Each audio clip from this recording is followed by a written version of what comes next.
deep underground in an immense cavern, chiseled out of solid granite, is an extraordinary powerhouse.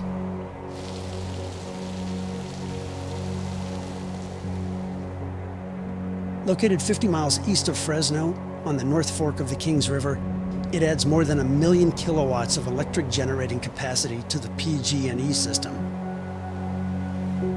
Inside are 3 massive reversible generators, capable of supplying enough electricity to serve a city the size of San Francisco. All right, let's go take a look. Helms was an enormous and complex engineering and construction job. At its heart is the powerhouse. So we're going down to 6225, and Wishon is 6550. So we'll be about 225 feet below the elevation of that lake. So you're not only 1,000 feet inside the mountain, you're 200 feet below Wishon Reservoir. We are underwater, underground and underwater. A chamber high as a 10-story building and long as a football field, carved out of solid granite 1,000 feet underground. Wow, that is incredible. It was the early 70s. We're coming off an energy crisis. And here at PG&E, we're thinking, how do we address that? This powerhouse that was literally born from a mountain was what's going to help meet the needs of our customers.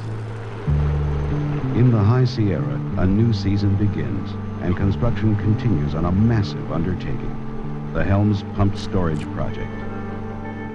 Helms will be a part of PG&E's diverse array of power-generating facilities that include hydroelectric, fossil fuel, geothermal, and nuclear. There was a constant cloud of diesel smoke and rock dust in that plant. I've heard it described as the 8th engineering marvel of the world. How did they actually do that? How did they get that done?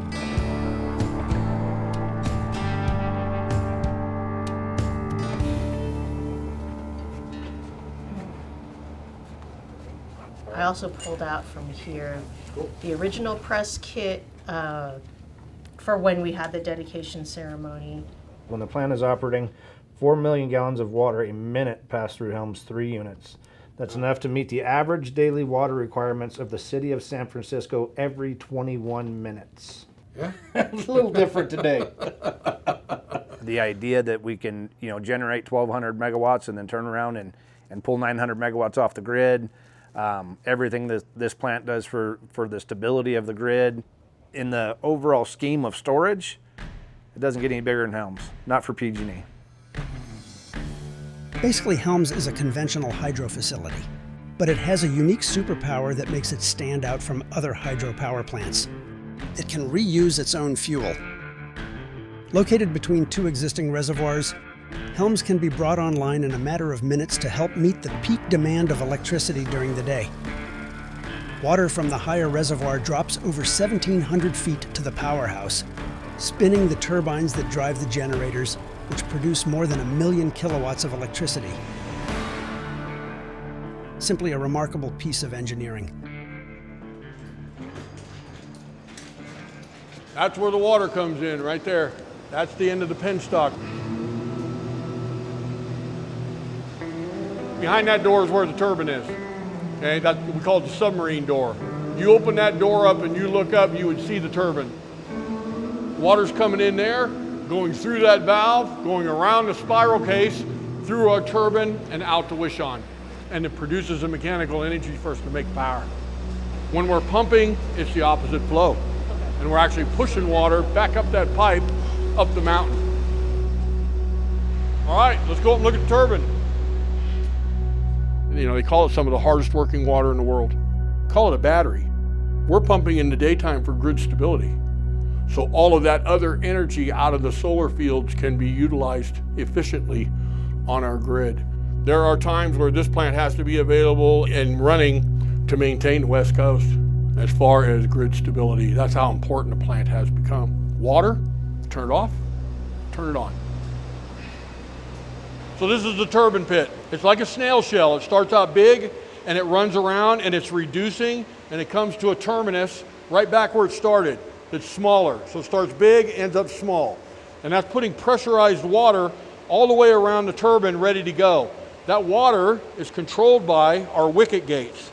All of those gates open in unison and let that high pressure water, that 850 pounds, loose on the turbine and spin that shaft. It's incredible to just know how smooth of an operation this is. Yes, this is not new technology. It's large technology, but it's not new. This place has no soul. It don't care. That machine down in that cavern, it does not care. It comes down to the people that make it happen and truly produce the power with what they're given to work with. It's our job to make sure they're given the best that we can to make that happen.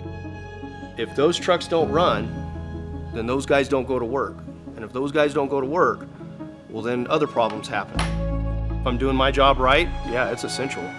Even if you tell somebody this is what it's like, they don't understand. It's a lot of work, but you just roll with the flow. There's just a challenge to the work here. That's the great thing about being here. You could never be bored. From the top of that all the way down to the bottom of that turbine is 71 feet of rotating mass that's spinning, rotating at 360 revolutions a minute. That is unbelievable. And there's 3 of them. I do a lot of tours because I want to share the plant. Outside people, I consistently get the comment, I had no idea. I had no idea that's what it took to make that light switch over their work. You're still awestruck every time you go in there. You have to stop for a minute, look around and go, oh my gosh, I can't believe they built this. They walk around and they see the machines and they see the pure scale of what we're doing here. Eyes are open big and looking around, it's like, wow. The vision was correct. With such a humongous feat of literally carving through mountains, I think ultimately, at the end of the day, all anybody wanted to do was to make this a reality. They started construction in '77, went online in 1984. And just an amazing feat. We have our reservoirs that were built, but it takes the human genius, it takes the human vision to make those engineering dreams come true. That's the end of the power tunnel. Unbelievable.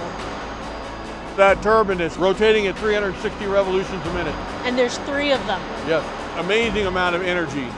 When things are happening down in the valley, we are relied on heavily to keep the grid stable. We're making the progress that we need to make this plant run for another 40 years. That's what we've been asked to do.